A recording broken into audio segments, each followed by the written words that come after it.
namanya disuruh kan? Oh, disuruh.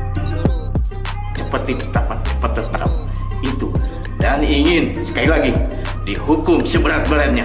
Tidak ada toleransi karena telah memberikan sesuatu yang menyulitkan terhadap penyidik, dan dia tidak mau secepatnya untuk menyerahkan diri dan tidak mau bertanggung jawab.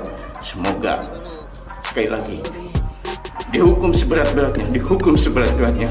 Tidak ada toleransi, kalau bisa dihukum mati, dihukum mati. Halo semua, assalamualaikum warahmatullahi wabarakatuh. Selamat datang di Sasena Explore bersama saya Sasena tentunya. Apa kabar? Semoga kabar kita semua senantiasa selalu dalam keadaan baik dan selalu dalam keadaan sehat walafiat ya.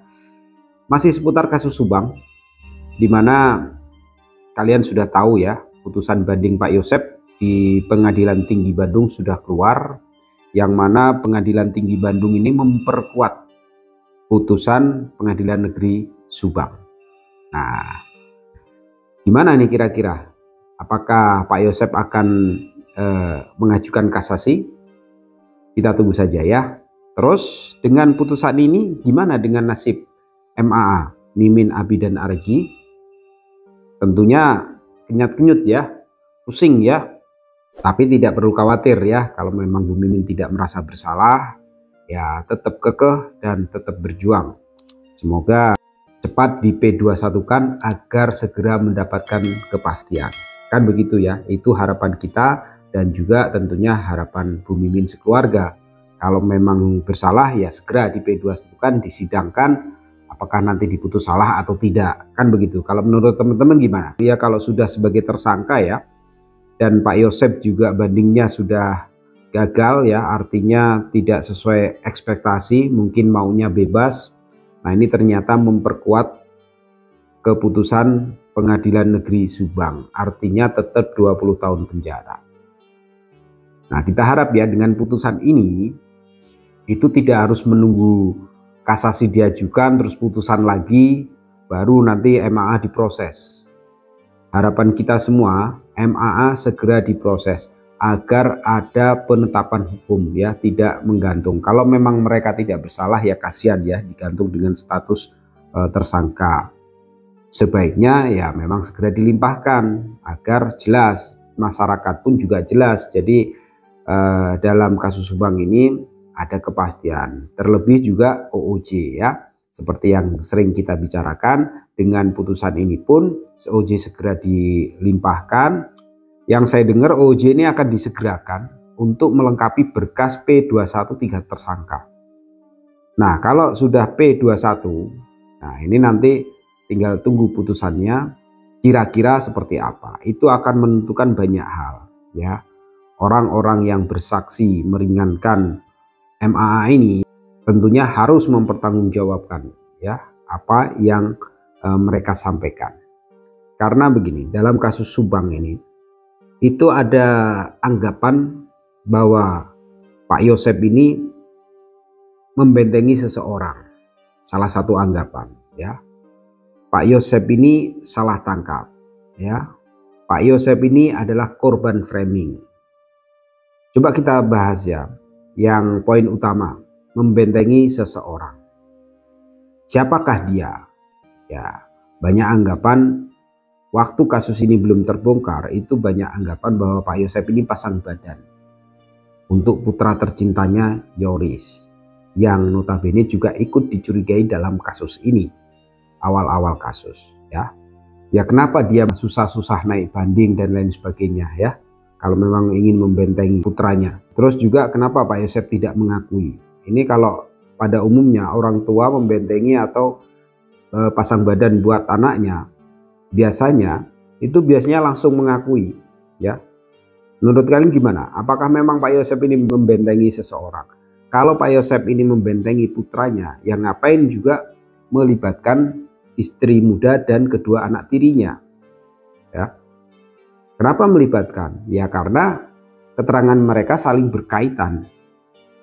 Bumi ini mengatakan Pak Yosep pada malam kejadian ada di rumahnya ya. Pak Yosep mengatakan memang pulang ke Cijengkol.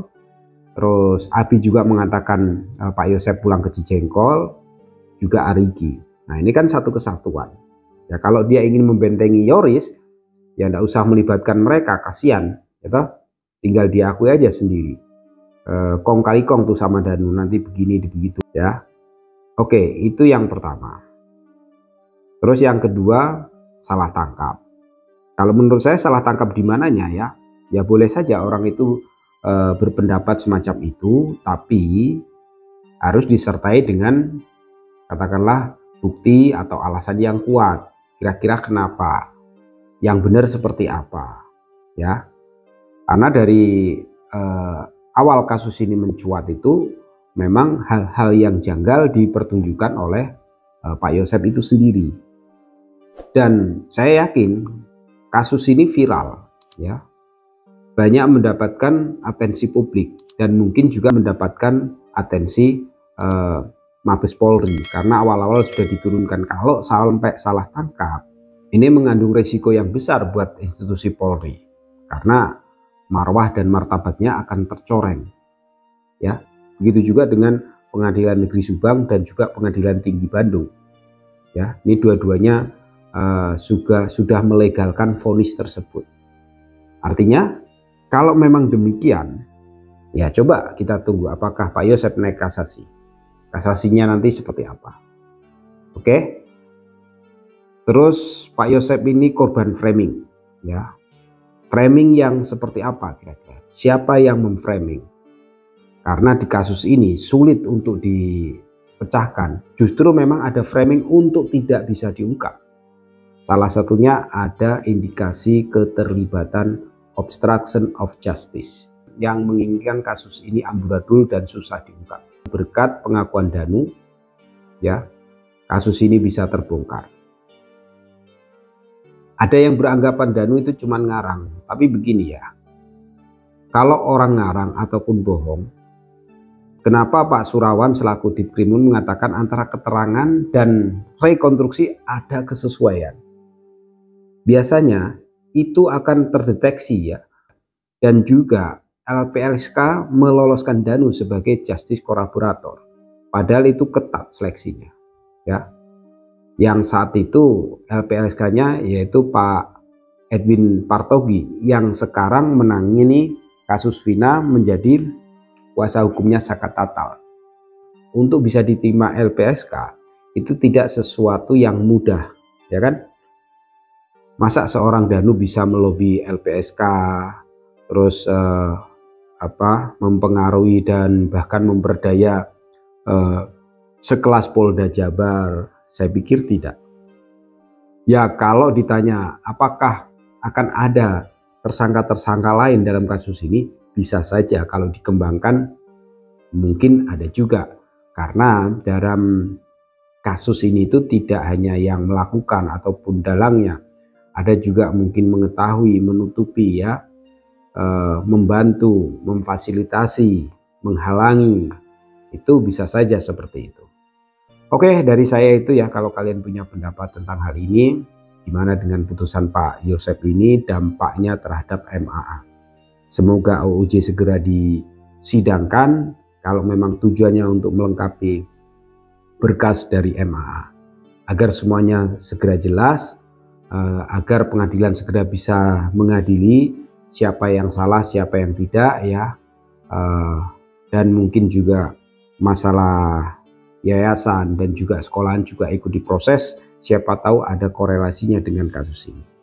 Oke, saya kira itu. See you next time. Assalamualaikum warahmatullahi wabarakatuh.